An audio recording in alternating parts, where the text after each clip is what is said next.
دوستو، اردو تحریر میں خوش آمدید۔ امریکہ کا مجسمہ آزادی، فرانس کا ایپل ٹاور اور بھارت کا انڈیا گیٹ چند ایسے تاریخی عمارات ہیں جو ان ممالک کے لیے ایک یادگار کی حیثیت رکھتی ہے۔ ایسی یادگار عمارتیں یا ہسٹوریکل مونومنٹس قوموں کی تاریخ کی امین ہوتی ہے اور ماضی کی قربانیوں کی یاد تازہ کرتی ہے۔ قیام پاکستان کے بعد ویسے تو پاکستان کے طول و عرض میں کئی ایسی عظیم الشان اور تاریخی عمارتیں موجود تھیں جو برصغیر کے مسلمانوں کے ماضی کا پتہ دیتی تھی، لیکن ضرورت اس بات کی تھی کہ نئی مملکت کے حصول کی خاطر دی گئی قربانیوں کی یاد میں کوئی ایسی یادگار ہونی چاہیے جو جدوجہد آزادی اور تحریک پاکستان کی عکاسی کرے۔ چنانچہ قیام پاکستان کے 12 سال بعد جب ملک کے حالات کچھ سازگار ہوئے تو عین اسی جگہ جہاں 1940 میں قرارداد پاکستان منظور ہوئی تھی، ایک ایسی عمارت کی تعمیر کا فیصلہ کیا گیا جو آنے والی نسلوں کو تحریک آزادی کی یاد دلاتی رہے۔ اس یادگار کو مینار پاکستان یا یادگار پاکستان کہا جاتا ہے۔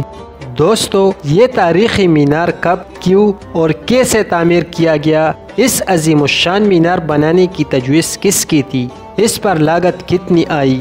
یہی سب اب ہم اس ویڈیو میں جانیں گے۔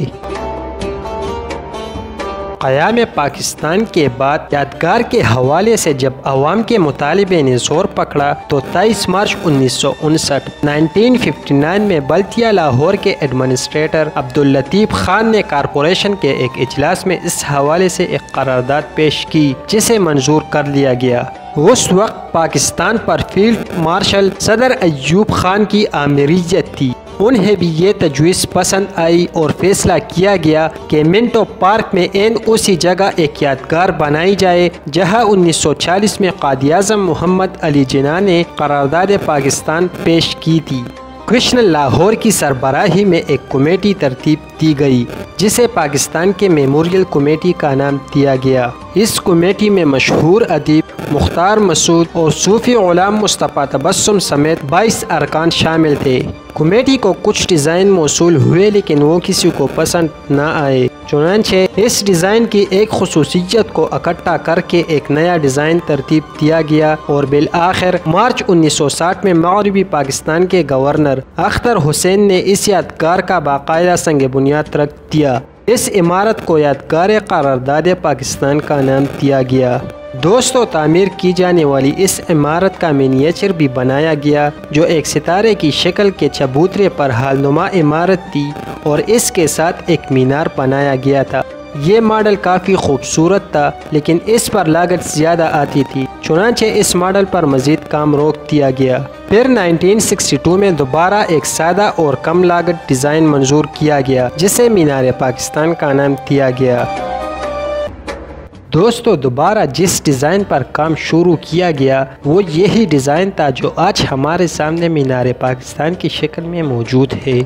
یہ ڈیزائن سینٹ پیٹر برگ اسٹیٹ یونیورسٹی سے فارغ التحصیل ایک ماہر تعمیرات نصر الدین خان نے تیار کیا تھا۔ بعد میں نصر الدین خان نے قذافی اسٹیڈیم کا نقشہ بنانے میں بھی کردار ادا کیا۔ مینار پاکستان کی تعمیر کے سلسلے میں ان کی فیس تقریباً 2.5 لاکھ روپے بنتی تھی، لیکن انہوں نے تمام تعمیراتی کام بلا معاوضہ کیا۔ ان کی ہی خدمات پر حکومت پاکستان کی طرف سے انہیں تمغہ امتیاز بھی دیا گیا۔ دوستو، مینار پاکستان کی تعمیر کا ٹھیکہ تحریک پاکستان کے ایک سرگرم رکن میاں خالق اینڈ کمپنی کو ملا۔ میاں خالق اینڈ کمپنی کو یہ اعزاز حاصل تھا کہ انہوں نے قذافی اسٹیڈیم اور BRB کی نہر کی تعمیر میں بھی حصہ لیا تھا۔ میاں خالق اینڈ کمپنی نے مینار پاکستان پر کام تو شروع کر دیا لیکن درمیان میں کئی بار مالی مشکلات کی وجہ سے کام روکنا پڑا، جس کا حل یہ نکالا گیا کہ سینما گھروں اور گھڑ سواری پر ٹیکس لگا دیا گیا۔ کچھ مہجر حضرات کی جانب سے تعمیراتی سامان کی صورت میں بھی مدد کی گئی اور آخر کار اکتوبر 1968 میں تقریباً 70 لاکھ کی لاگت سے یہ عظیم الشان مینار مکمل ہوا۔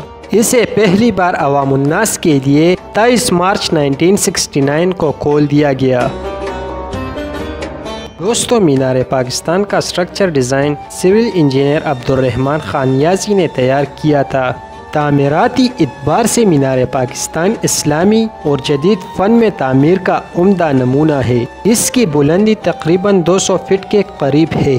180 فٹ تک اسے لوہے اور کنکریٹ سے تعمیر کیا گیا، جبکہ اوپر کا گنبد اسٹیل سے بنایا گیا ہے۔ اس کے تعمیر میں استعمال ہونے والے سنگ سرخ اور سنگ مرمر سمیت کئی قیمتی پتھر ہزارہ، ٹیکسلا اور سوات سے منگوائے گئے۔ مینار پاکستان 5 گیلریوں اور 20 منزلوں پر مشتمل ہے۔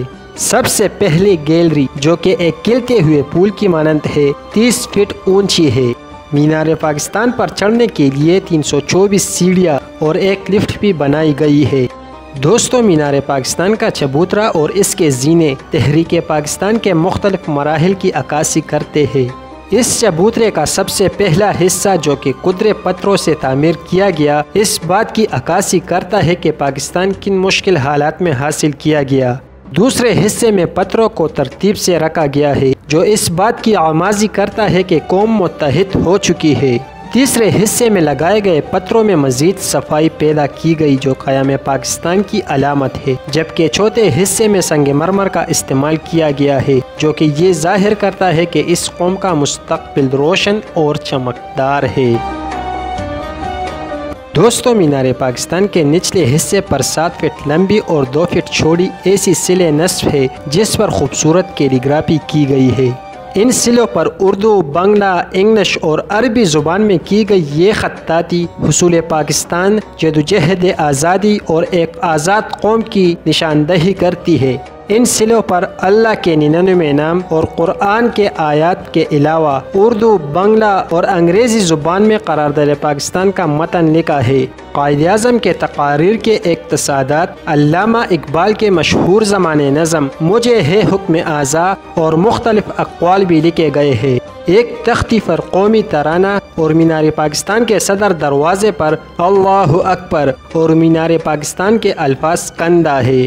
یہ خطاطی مشہور و معروف خطاط حافظ یوسف سدیدی، محمد صدیق الماس، صوفی خورشید عالم، ابن برین رقم اور محمد اقبال کی مرہون منت ہے۔ دوستو، 23 مارچ 1940 کو آل انڈیا مسلم لیگ کا منٹو پارک میں ایک عظیم الشان تاریخی جلسہ منعقد ہوا، جس کی صدارت قائد اعظم محمد علی جناح نے کی تھی۔ انہوں نے اس جلسے میں پہلی بار برصغیر کے مسلمانوں کے لیے ایک الگ مملکت کے قیام کی قرارداد پیش کی، جسے قرارداد لاہور کہا گیا۔ یہی قرارداد، جسے بعد میں قرارداد پاکستان کا نام دیا گیا، جو آگے چل کر قیام پاکستان کا پیش خیمہ بنی۔ مینار پاکستان کی اہمیت کا اندازہ اس بات سے لگایا جا سکتا ہے کہ اسے عین اسی جگہ تعمیر کیا گیا جس جگہ یہ عظیم الشان جلسہ منعقد ہوا تھا۔ دوستو، منٹو پارک، جسے بعد میں شاعر مشرق علامہ محمد اقبال کی نسبت سے اقبال پارک کا نام دیا گیا، ایک وقت میں صرف 18 ایکڑ پر مشتمل تھا، لیکن بعد کی حکومتوں نے اس کی تعظیم و آرائش جاری رکھی۔ شروع میں یہ تمام علاقہ ریزرویشن میموریل کمیٹی کے سپرد تھا۔ 1984 میں اس کا انتظام لاہور کے ترقیاتی ادارے لاہور ڈیولپمنٹ اتھارٹی نے سنبھال لیا۔